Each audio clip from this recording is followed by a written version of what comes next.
Jubilee Matiang'i Tough Man Nyathieko Ward. Saa hii tumetoka matanga na bado sisi kama Wakenya na dunia nzima tunaendelea kuomboleza kifo cha mpendwa wetu former Prime Minister Raila Amolo Odinga. Kwanza ninasema pole kwa familia yake, Wakenya kwa jumla na dunia nzima, na pia kwa chama cha ODM ambacho marehemu Raila Amolo Odinga alikuwa anakiongoza. Pia ninasema pole kwa rais wetu mpendwa Mheshimiwa William Ruto, na mimi nampongeza kwa kuona ni kwamba hii mazishi ya bwana Raila Odinga ambaye ni former prime minister wetu ikuwe mazishi ya nchi, yani ikuwe kwa Kiingereza tunasema state funeral. Hiyo bwana Ruto alifanya mzuri kwa sababu ile kazi Raila ametufanyia, kuleta multi-party, kuleta uwatusi, kupigania katiba, hiyo imetuonyesha kwamba Raila anapenda umoja na anapenda Wakenya.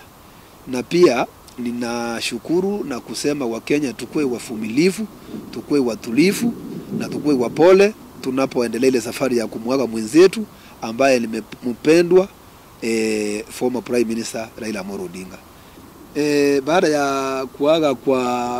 Baada ya kifo cha marehemu Raila Amolo Odinga, sisi tunaona kwamba Kenya inaenda kubaki bila upinzani, lakini pia tunaomba kwamba Mungu atatujalia atupee mtu wa upinzani ambaye atachukua nafasi ya Raila. Ingawaje ni ngumu sana kwa saa hii, hatujaona mtu kamili kama Raila, na bado hatujaona na hatutaona, lakini tunaomba Mungu afanye muujiza ili tupate mtu ambaye atasimama upinzani na kutetea Wakenya, kusimama na haki ya Wakenya kama former prime minister the late Raila Amolo Odinga.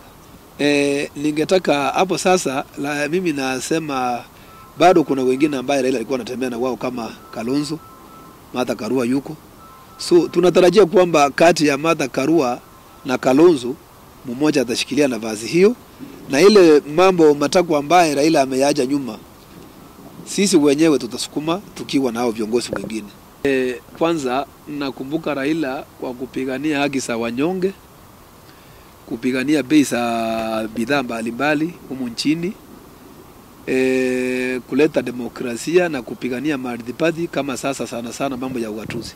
So Raila was a relentless leader who actually fought for the benefit of Kenyans and the world at large.